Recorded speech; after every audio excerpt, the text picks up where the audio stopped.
So this question says, Tammy purchased a sweater online for $45. She bought it using a special promo code and received an 8% discount. This means she's going to pay a little bit less than the 45 because it's a discount, so it takes money off. Now, after the discount, the website charged a 3% processing fee, which means at this point it's going to go up slightly from where it went down to. And the actual question being asked is, how much did Tammy pay for her order? Now that we have an idea of exactly what's happening, let's go sentence by sentence and pull out each number and state what it means. So in the first sentence, it says Tammy purchased a sweater online for $45. So in the notes, what I'm going to write down is, I'm going to write down $45, and I will label that as the cost of sweater. And there are going to be some changes to that cost, so what I'm going to type to be more specific is I'm going to type the original cost of the sweater, okay, because it's the starting price. Okay, now the second sentence says she bought it using a special promo code and received an 8% discount. So I see that 8% and I know that that is our discount. So I'll type 8% and I will write discount. I'm also going to put a little note here that says subtract, because what's happening is once we find the dollar amount of the discount, we know what the percent of the discount is, but once we find out what the dollar amount of the discount is, we're going to end up subtracting that so we find the sales price of the sweater. Okay, the next sentence. After the discount, the website charged a 3% processing fee. Now, this stinks because we don't want to pay more money, but it's a processing fee, so it has to get paid. So we'll say 3%. We'll label that as the processing fee. And since it's going to make the cost of the total cost that Tammy pays go up, we're going to put add, because that's going to increase the price that she's going to pay. Now, that's the first three sentences. English, please. The last sentence is just the actual question being asked. How much did Tammy pay for her order? So let's write that question down. How much did Tammy pay for her order? Okay, now what I'm going to do is I'm going to bring this to the corner a little bit and make it a little bit smaller. Okay, now I see that I have 2% here. Whenever you have a question with 2%, that kind of tells you that it's a two-step percent problem, which means that what I like to do is I like to set up the percent proportions, two of them. The first percent proportion is going to deal with the discount, and the second percent proportion is going to deal with our processing fee. So I'm going to split this up into two parts, and hopefully that'll be enough space for everything. So here in this section, let's set up our percent proportion for the discount, which means I'm going to have a line on the left, set it equal to, and then a line on the right. Not the prettiest thing, but it'll do. Then I'm going to start labeling everything. On the right side, I like to keep the percent values, and on the left side, I like to put the actual values that we're dealing with. Here we're talking about money, so I'm just going to put a little label here with a dollar sign, because everything that's going to be on this side is going to be measured in dollars, because we're talking about the cost of the sweater, and cost is measured in dollars. So now that we know this, let's start with the percent side, because percents are always giving us the bottom, because percents are always out of 100. And the percent that we're dealing with first is the 8%, which is our discount. So I'll put 8 here. That's my percent discount. And since that's the discount, my label for the top is going to be discount. My total value is 100%, and that's what we're starting with. And what we're starting with is the original cost of the sweater, which is $45. So that's represented by 100%. I'm going to label this as original. You can call it a start cost or beginning cost. It really just means the same thing. And then down here, we'll put the 45 because that's the starting price of the sweater. I don't know what the actual dollar amount of the discount is. So just to pull this spot here, whenever we don't know a numerical value, we can use this thing called a variable, which is just a letter to hold the spot for that value that we're going to find out. Okay, so now that we have our percent proportion set up, the only other thing we have to do is use the butterfly method. And the butterfly method is just a two-step process where we cross multiply and divide, which means, let me also change colors very quickly, which also means that I'm going to multiply 100 times D, okay? And then I'm also going to multiply 45 times 8. Now I like to have the variable first. It's just very common practice to have the variable or the term with the variable on the left side. So let's do that first. 100 times D is going to give us, wrong thing, is going to give us 100D. Leave a little space. And then we're going to multiply 45 times 8. And that gives us 360. So here we're just going to write in 360. And now that we have that first step done, now we'll go to the second step, which is to divide both sides by 100. The reason why we're doing that is because we want to get the variable D by itself. We're trying to figure out what that value is. So in order to get it by itself, we've got to get rid of this 100. The only way to do that is to use something called inverse operations, but you'll learn more about that in expressions and equations. So we're going to divide this and this both by 100. So let's put a text box here, make it a little bit lower, still a little bit lower. There we go, a little bit better. We've got 100, divide this side by 100. That is ugly. There we go. Okay. So now we're going to cancel out these hundreds because 100 divided by 100 gives us 1, which means that that variable D is finally going to be by itself. And let's type that here. So we're going to have the variable D equals the result of 360 divided by 100. And when you do that, you get 3.6. But remember that we're dealing with money, and whenever we're dealing with money, we should always have 2 decimal place values and a dollar sign in front. And the label for that is going to be exactly what we said before. D represents the actual discount. So I'm going to put here the actual dollar amount of discount. Let's go count. Okay, there we go. The actual dollar amount of the discount. Now, how does that help us right now? Well, if we know that the dollar amount of the discount is $3.60, what has to happen is, let me bring this up a little bit. Okay. If that's the actual dollar amount of the discount, now we have to apply the discount. Remember that the original cost of the sweater was $45. But now that we have a discount of $360, what we're going to have to do is take $360 away from the $45. So let's do that down here. And I'll also change colors again, just so we don't get too confused. Okay. That's a good color. Okay. So let's put the $45, and that is going to be our original cost of sweater. And then I'm going to be taking away the discount, which is $3.60. Now this is really a 7th grade problem, so you can line the zeros up if you want to be a little bit neat, but you don't have to, because in 7th grade you should be able to use a calculator.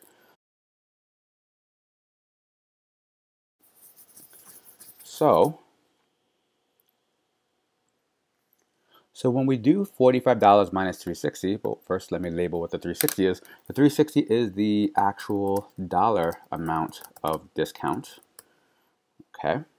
And then we'll put a little line underneath, and that will end up giving us $41.40.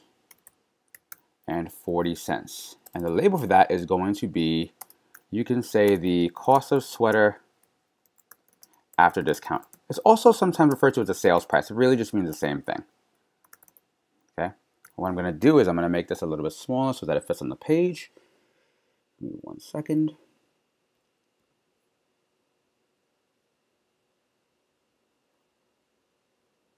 There we go. All right.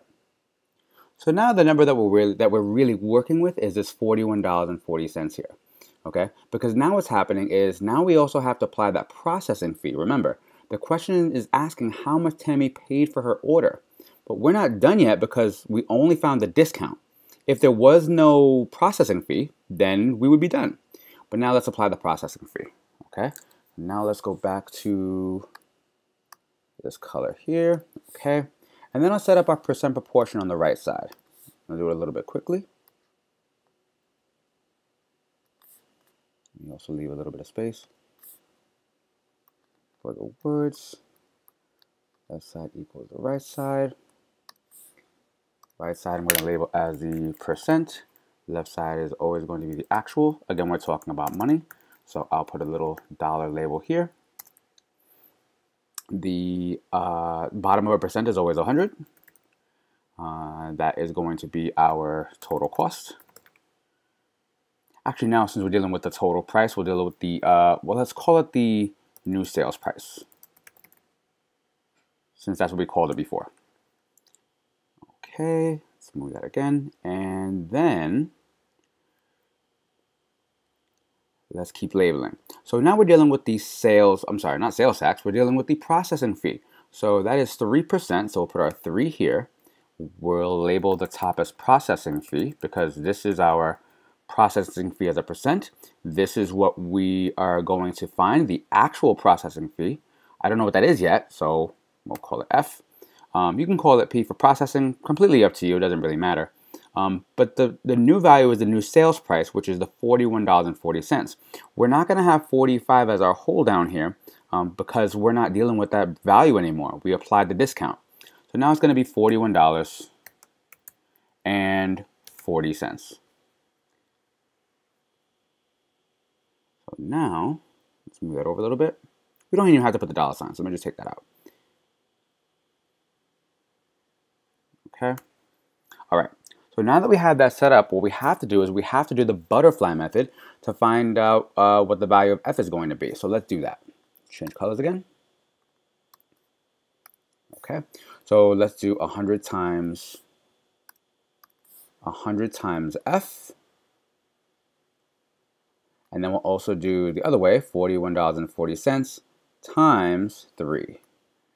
Now when we have 100 times F, that's going to give us 100F. Put that here, 100F, and we'll set that equal to the result of $41.40 times 3, which is 124.2. And remember, the goal is to get the variable F by itself, and in order to do that, in order to get that variable F by itself, we're going to have to get rid of the 100, and the way to do that is by dividing both sides by 100. So let's do that. We'll divide this by 100, we'll divide this by 100. That line there just represents division. And then underneath that, we're going to put 100 here. Then we'll also put 100 here. These hundreds will cancel out. Now leaving me with F, which is exactly what we want. And we're going to say F is equal to the result of 124.2 divided by 100, which is going to give us 1.242. Now I want to zoom in because a lot of students have a big issue with this. They see this and they get confused because they see 3 place values when they're dealing with money, and they get stuck. Make no mistake, whenever you're dealing with money, you can only have 2 decimal places. So our answer here is going to be up to here. F is really equal to 1.24, which is $1.24. What happens is sometimes this value here, sometimes this value right here, the value next door will be 5 or more, which will make this round up. But that's not the case here, so we don't have to worry about it. So our final answer for the processing fee is F equals $1.24, which is the actual value of the processing fee. Just call it the fee for now. I don't want to make sure it fits. Okay. So what exactly does this mean? Let's zoom back out.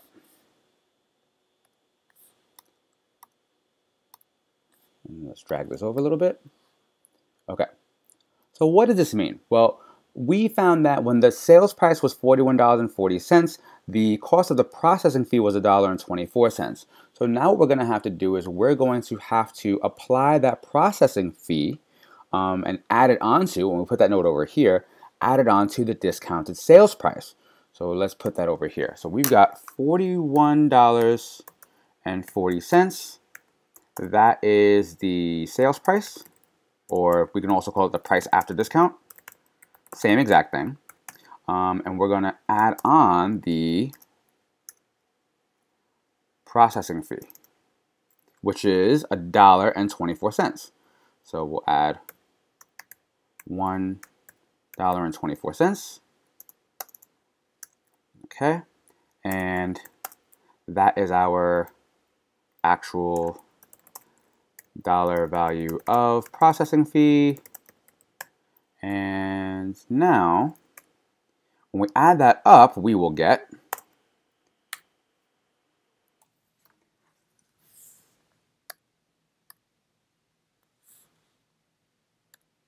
$42.64, and the label for that will be the total cost of Tammy's order. All right, so with that, we are officially done. But just to recap, and we should always put the answer next to the question being asked. How much did Tammy pay for her order? Well, the answer to that question, we can actually put right here. And we can say Tammy paid a total of $42.64 for her order. Okay, so after we applied the discount and the processing fee, the total was $42.64. And just to recap, remember, we started off with the total cost of the sweater being $45. We then applied an 8% discount after we found out what the value was using the percent proportion and the butterfly method. We found that the 8%, when the cost of the sweater was $45, is worth $3.60. We took that away from the $45 to give us the new discounted sales price of the sweater, which was $41.40. With this cost, we are now applying the processing fee, and that's why the bottom here on the actual side of the proportion is $41.40. When we found the 3% processing fee of the $41.40, which turned out to be $1.24, we added that to the sales price, and that became $42.64 in total. I hope that clears everything up, and if you have any questions, again, feel free to put them in the comment section below, and we will try to help you as much as we can. Have a great night.